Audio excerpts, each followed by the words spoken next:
बच्चों, आज हम समास पढ़ेंगे। तो समास का क्या अर्थ होता है?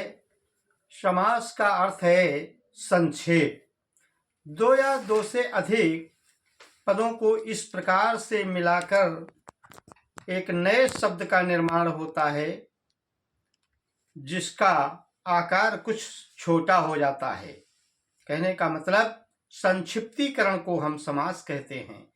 जैसे नीलम कंठम यस्य सः, अर्थात नीलकंठ, इसका आकार कम हो गया, संक्षिप्त हो गया। ये नीलम कंठम यस्य सः, नीला है कंठ जिसका, अर्थात शिव। तो समास कितने प्रकार के होते हैं? 6 प्रकार के बच्चों होते हैं। नंबर 1 अव्ययीभाव समास, नंबर 2 तत्पुरुष समास, नंबर 3 कर्मधारय समास, नंबर 4 द्विगु समास, नंबर 5 द्वंद्व समास और नंबर 6 बहुव्रीहि समास। तो सबसे पहला समास आता है अव्ययीभाव समास। इसकी परिभाषा है बच्चों, जिसमें पहला पद अव्यय होता है। कहने का मतलब जिस समास का पहला पद अव्यय अर्थात प्रधान होता है और दूसरा पद जो होता है वो संज्ञा होता है, संज्ञावाची, तो उसे हम अव्ययीभाव समास कहते हैं। समास में 2 पद होते हैं, पूर्व पद और उत्तर पद, पहला पद और बाद का पद। तो जिस समास का पहला पद अव्यय होता है और दूसरा पद संज्ञा होता है उसे हम अव्ययीभाव समास कहते हैं। जैसे यथाशक्ति, शक्ति के अनुसार, प्रतिदिनम, आजन्म और उपगंगम, उपतटम, उपराजम, उपकृष्णम, ये अव्ययी समास के उदाहरण हैं। इसके बाद आता है बच्चों तत्पुरुष समास। जिस समास का दूसरा पद प्रधान होता है और पहले शब्द के कारक चिन्ह का लोप होता है, वहां पर बच्चों कौन समास होता है? तत्पुरुष समास। जैसे राजमहल, राजा का महल, पहले शब्द में कारक चिन्ह इसमें का है, तो का शब्द का लोप हो गया राजमहल जब कहा गया। तो राजमहल किसका महल है? राजा का महल। ऐसे ही गृह प्रवेश, घर में प्रवेश, इसमें में शब्द का लोप हुआ। गौशाला, गाय का घर। सेनापति, सेना का पति। वनराज, वन का राजा। यहां पर पहले पद के जो कारक चिन्ह का लोप हो जाता है, अतः यहां पर तत्पुरुष समास है। और इसके बाद आता है कर्मधारय समास। जिस समास का पहला पद विशेषण और दूसरा पद विशेष होता है वहां पर कर्मधारय समास होता है।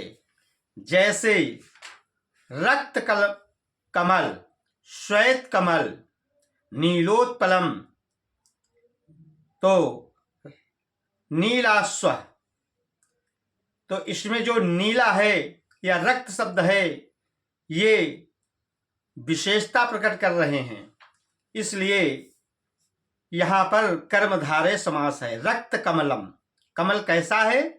रक्त है, लाल है। श्वेत पुष्प, पुष्प कैसा है? सफेद है, तो श्वेत इसकी विशेषता प्रकट कर रहा है, इसलिए यहां पर कर्मधारय समास है।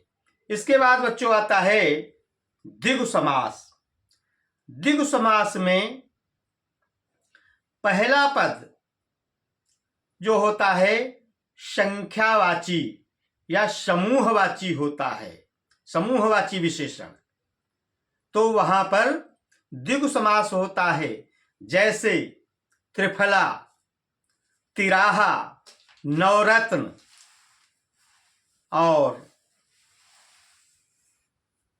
इसके अलावा आता है फिर द्वंद्व समास, जिस समास में दोनों पद प्रधान होते हैं तथा दोनों पदों के बीच में और शब्द का लोप होता है, वहां पर द्वंद्व समास होता है। जैसे माता पिता, माता और पिता, लाभ हानि, लाभ और हानि, दिन रात, दिन और रात, पुण्य पाप, पुण्य और पाप, जीवन मरण, जीवन और मृत्यु। यहां पर और शब्द का लोप बीच में होता है, इसलिए यहां पर बच्चों द्वंद्व समास है। अगला आता है बहुव्रीहि समास, जिसमें न पहला पद प्रधान और न दूसरा पद प्रधान, बल्कि तीसरा पद प्रधान होता है। वहां पर बहुव्रीहि समास होता है। जैसे गजानन, गजानन, गज के समान आनन माने मुंह, किसका? गणेश जी का। चतुरानन है, और पीतांबर, पीतम अंबरम यस्य सः, लंबोदरः, लंबा है उदर जिसका, किसका? गणेश जी का। तो यहां पर बहुव्रीहि समास होता है। इसके अलावा भी उपमेय में उपमान जहां पर जोड़ दिया जाता है, वहां पर भी बहुव्रीहि समास बच्चों होता है। आज हम समास ही केवल बताएंगे और कल अगली चीज बताएंगे। आज इतना ही बता करके विराम लेंगे। बच्चों, हमारे आधुनिक हिंदी ज्ञान सागर चैनल को सब लोग सब्सक्राइब करें, लाइक करें और अपने साथियों तक इसको पहुंचाने का कष्ट करें, उनको जोड़ने का कष्ट करें। धन्यवाद।